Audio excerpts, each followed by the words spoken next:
Did you ever have to battle anybody from Flipmode?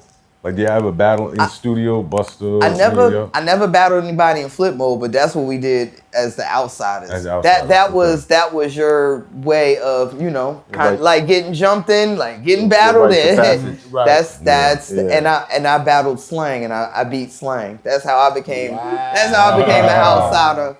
Wow. And I was going off the head, and he was giving his illest such and such, and at some point, like, I just started going off the head. I'm not the best with the going off the head. Like, I prefer to write because I just, you know, I want my verse to be the best possible. And you don't rap the best possible off the head. So but I don't know, at some point, because you know, Slang, anybody, rest in peace, Slang, anybody know Slang from my crew, like he showed promise, and you know, he was murdered back then even before my album dropped, but he was that dude. And that's how I got in the Outsiders, battling Slang. So so to answer your question, I never actually battled anybody in Flipmode because they weren't that, you know, they weren't like those. That. It wasn't like that. Yeah, it wasn't like that. Like Spliff was just fresh to death. Baby Shan was Queensbridge. Right. Rampage was hype, and Buster was just a workhorse. And I'm you know, and I'm the nicest. So you know, it was that kind of element. But I'm shocked you and Lord didn't bump heads over who's the nicest title. Well. Here we go. We didn't actually, I don't think we bumped heads out loud, but there was definitely some underlying stuff because Lord was slated to go first and he had a record out. He had Paint Your Face out. So he was, you know, he was getting ready to go. But Digga Digga Birthday and Rashia happened. And it was, you know, it was what it was. And, you know, that wasn't like bragging rights for me because Lord was really Lord and I have history way before Flipmode. Like we were signed to Hit Squad together. Like he was actually down with, you know, the whole, he was, I'm not sure if he was signed to Das. He might have been signed to Das too. Like he was, you know, that was my introduction to him. And then fast forward to Lyricist Lounge. Like he was, you know, he was a mainstay in Lyricist Lounge. So we've always crossed each other's paths. And now here we are in Flipmode. I'm sure he probably was looking at me like, damn, I can't shake this bitch. I'm coming, nigga, I'm coming. And you know, some things got back to me. Some things, you know, that was said got back to me. But I mean, you know, I took it with a grain of salt. It was just like, oh word, watch this. I got you. You keep it moving. You ain't never coming out. Nah, that's my bro, man. I love Lord. I love him. No, we definitely stop, man. Stop. You did it. I know, right? You can only use what I give you, right? How about that? Oh shit. No, I mean, you know, for me, it was definitely like, I don't know, it's like, it's my time. It's my time. I've been doing this for too long. I can't join another clique. Right. Like this has to work, and I gotta go now. What was the holdup with Flipmode? Because, you know, from Disaster Strikes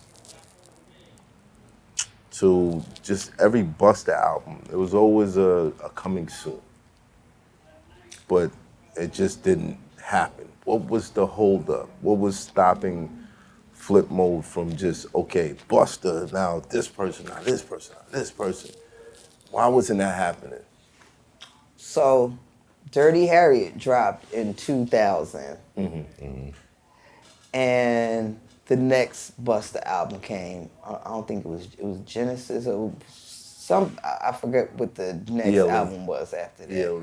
Anarchy. Anarchy. Anarchy. Okay, Anarchy. Anarchy. And at some point, Busta started beefing with Sylvia. Like I want to say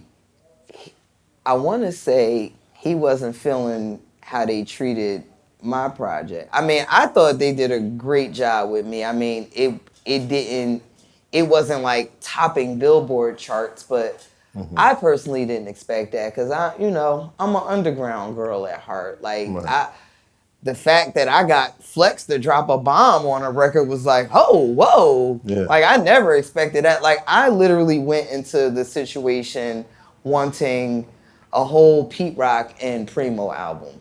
Like, that was my vision. I wanted Primo to do all side A. I wanted Pete Rock to do all side B. Like, that was my vision. Right. And That's crazy. Yeah. I still have insane. fantasies about that. What that album would have been like. That was what I wanted. But now Busta is a MTV superstar. So I still have to produce hits for the label. Right.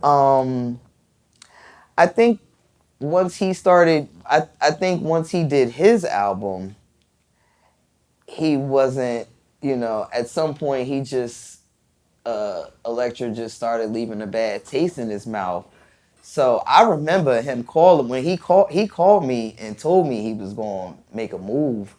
I was out in Vancouver shooting 13 Ghosts at the time. Cause I got right into movies after my album. So and he told me he was going to make this move. And he was like, it might take a minute, might get held up in red tape, or can you sustain if I do that? Like, nigga, I'm out here shooting movies. Do what you gotta do. Right. I don't know if he had that conversation with everybody else, but he definitely had it with me. Right. I believe he just wanted the best crew situation, because I know he was going to different labels, say maybe this label might have only wanted this person and that person. This label only wanted this person and that person. This label only wanted Busta. Right. So he was trying to find the best situation for all 6 of us, Right. which ended up being J Records, which didn't take place until about 2003. But in that time span, we had recorded a whole nother Flipmode album. And I wish, it's unfortunate that album didn't get to come out, because I think people would have looked at Flipmode completely different. Like this was the album where everybody was gonna get to shine. Like, it wasn't just all 6 of us rapping for 8 bars on one song. Like Sham from Queensbridge, he did Hey Young World over with Nas and Slick Rick. Ramp had a song with Snoop. I had a song with Pink and another song with MC Lyte. Spliff had a song with Bilal. Like it was really go time. Yeah. And that album got caught up in that. But we were able to throw the finesse. We were able to get the advance from that album from Flipmode and J Records. So like J Records bought the album and we ended up getting another advance from J. So we had like a double Christmas that year. Right. And J Records, now we're on J Records. I wasn't the happiest about J Records. I'm thinking like, oh shit, we about to go to Def Jam. We about to be somewhere else. And J Records, at the time, all I can remember thinking was, J Records, American Idol, Alicia Keys. Like, I only was thinking R&B. The only thing that was going on at that time, though, I think Swiss had a situation at J, and Cassidy had I'm a Hustler. He had the Full Surface was under there. right. So it was like that gave me some solace. Like, okay, I'm like Cassidy, we kind of like-minded MCs. You know, I'm like, okay, I think I'll be all right. Right. So I ended up doing I agreed to do the solo there. And I'm working on my second album. And then there was like the big label purge in like 2003 where like all the labels just kind of consolidated, all the black music departments that existed were no more. Now it's just these three labels, and we ain't survived the purge. Like we just all got the boot. And I believe they got wind of him trying to creep over the Aftermath. Oh, so Like while Party and Bullshit is on the radio ringing, and I never forget Tracy, like, we want to add Party and Bull to rotation. Like they added it to rotation before J Records even really kicked in marketing dollars. They just loved it so much. There was like I remember standing outside of Hot and Tracy, who was running at the time before Ebro, was like, if I add this, are y'all pushing this record? Are y'all shooting the video for this? Like, is this the record? Cause I'll add it, but y'all gotta be on your way with that one. Like, yeah, you got it. It got added to rotation and everything. And then we all lost our deals. But I had a song on rotation, so it was like, I did the best we could. I'm like, damn, but that sucked. Like, damn. Because now my second album, that was like who wasn't on that album? I had Fab on the album. We were going to use the Pink song from the crew. I had a song with Light and the song with Pink that was going to go on the album. Man, I had so many. I had Mary on the record. Wow. I had that was when I started my mixtape track. I ended up doing a joint with Kim, but it's so many. I don't know if I pull up the track list, like, God damn, such and such, everybody, No ID, you name it, all type. Ghostface was on my intro. Me and Ghostface was my intro, produced by No ID. Like, this album was crazy. Wow. And and it ended up getting shelved. It's hot for trapper turn smack rapper. Only smack rapper that you know is smack rappers. Got bars, I can hang with the backpackers.